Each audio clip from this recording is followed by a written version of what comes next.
When you think of rock gods, you think of Jimmy Page. He's not just a guitarist, he's a composer, a producer, an architect of sound who took the blues and built something heavier, bigger, and more mystical than anyone had ever heard before. For decades, guitar players have tried to decode his solos, and producers still marvel at his work in the studio with Led Zeppelin. But before all that, Page was one of the busiest session guitarists in London. He was a hired gun who saw countless singers step up to the mic. He saw greatness and he saw hype. His ears weren't just tuned to pitch and power, but to something harder to find, authenticity. So, when a musician with his history decides to name the vocalists that truly blew him away, you should probably listen. This isn't some popularity contest. It's about the raw, undeniable power of the human voice. While Page has praised many artists over the years, this is a look at 4 singers who earned his highest respect. And his choices, which span from the 60s blues scene to the haunting stages of the 90s, tell you a lot about the man himself. Get ready, because this list isn't what you think. Jimmy Page is rock and roll's high priest of the riff, but who did he consider the masters of the microphone? His list of the 4 greatest singers isn't about fame or radio hits. It's about something much more real. First up is a voice as powerful and reliable as a classic steam engine, a voice of pure, uncut blues rock. That voice belongs to Paul Rodgers. For a lot of people, this is both a surprise and a no-brainer. As the frontman for Free and Bad Company, Rodgers represents a kind of grounded, soulful, and unshakable vocal power. Page didn't just admire Rodgers from a distance, they worked together. Bad Company was signed to Led Zeppelin's own Swan Song label, and in the mid-80s, they formed the supergroup The Firm. For Page, this project was a lifeline. After John Bonham's death and the end of Zeppelin, he was lost. It was Rodgers who reportedly encouraged Page to pick up the guitar again, pulling him out of a dark place by reminding him of what he loved to do. It was in The Firm that Page got a front-row seat to Rodgers' mastery. In a 1986 interview, he was asked to compare Robert Plant and Paul Rodgers. He called Plant a vocal gymnast, a perfect description of his wild and acrobatic style. But his praise for Rodgers was about pure, technical perfection. With Paul, Page said, "I've never heard him sing a wrong note. He's such a technical singer. He really is." Coming from a perfectionist like Page, that's a huge compliment. He saw an almost unnatural consistency in Rodgers, the ability to deliver flawlessly, night after night. But it wasn't just about technique. Page added that Rodgers' voice could be really caressing on ballads, but really vibrant and powerful on the rockers. It's that duality that makes him great. On Free's massive hit, All Right Now, you hear the swagger and raw energy that could light up a stadium. But on a Bad Company song like Seagull, that same voice becomes tender and soulful. For Page, an artist who built his career on the balance between acoustic and electric, light and shade, this was the mark of a true master. Years later, his opinion hadn't changed. He saw Bad Company in 2010 and called the show high class. In 2017, he put it simply, Paul Rodgers was phenomenal. He was then and still is. In choosing Rodgers, Page was paying his respects to the bedrock of the genre, a voice built on soul, truth, and the unwavering ability to hit the perfect note every single time. From a pillar of precision, we go back in time to a more chaotic, experimental, and uniquely British scene. The second name on Page's list is a deep cut, a choice that says everything about his own history and his love for innovation over polish. Keith Relf, the lead singer of the Yardbirds. The Yardbirds was the prologue to the Led Zeppelin epic. The band was a revolving door of guitar gods, featuring Eric Clapton and Jeff Beck before Page joined, first on bass and then on twin lead guitar with Beck. And the man fronting this sonic storm was Keith Relf. Relf wasn't a powerhouse singer in the traditional sense. He didn't have the lungs of Paul Rodgers or the range of Robert Plant. His voice was something else, a reedy, expressive, and often haunting tool that was the perfect fit for the band's psychedelic explorations. this was a band that was always pushing boundaries, twisting American blues into something new with feedback and weird scales. Ralph, with his edgy delivery and incredible harmonica playing, was the perfect man for the job.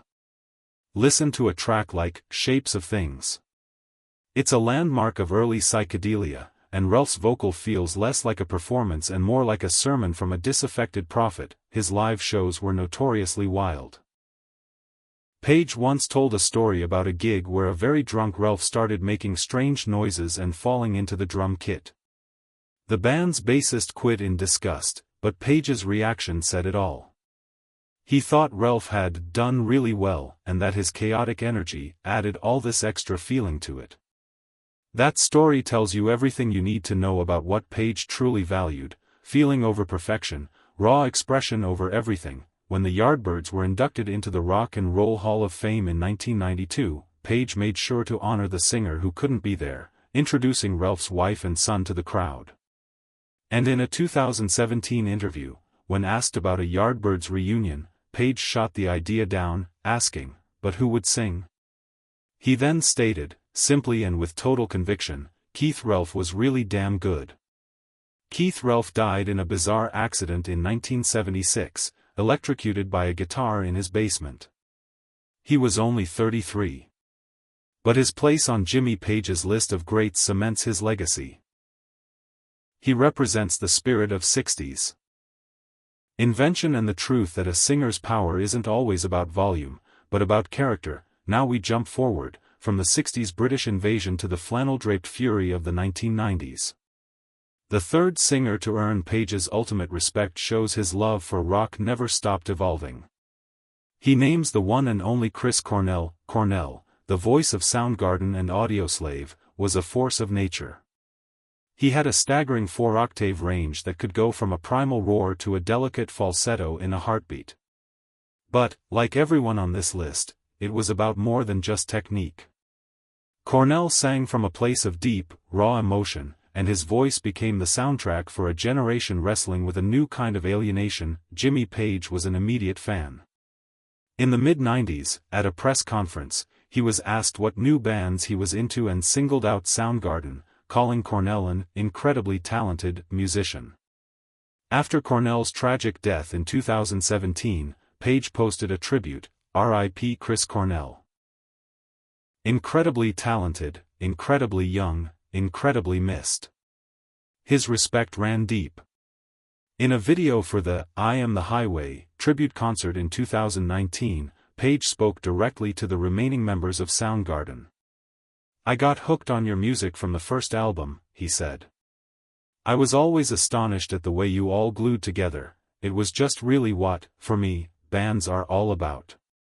For the architect of Zeppelin, a band defined by its chemistry, calling another band's glue astonishing is the ultimate compliment. The feeling was mutual. In 2014, Cornell had the honor of interviewing Page at a live event in Los Angeles. At one of his own solo shows, Cornell spotted Page in the audience and gave a nod to his hero before playing a cover of Led Zeppelin's "Thank You." When you listen to a song like Soundgarden's "Black Hole Sun," you get it.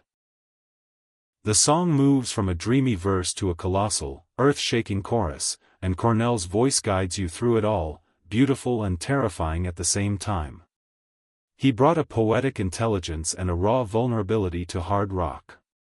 Chris Cornell respected the past while creating a new future for rock music, and his inclusion here proves Page was always listening. We've covered 3 of the 4 singers who earned Jimmy Page's ultimate respect, a list that crosses generations and styles. If you're enjoying this deep dive, do us a favor and hit that subscribe button and ring the bell so you don't miss what's next. And now, for the final, and maybe the most poignant, choice on this list. We've arrived at the final name, and this one is different. This isn't a peer, a former bandmate, or a next-generation star. This is about a talent that burned with an almost supernatural light, a voice that felt like it came from another world entirely. The 4th singer Jimmy Page names as one of the greatest is Jeff Buckley. Page's admiration for Jeff Buckley sounds almost spiritual.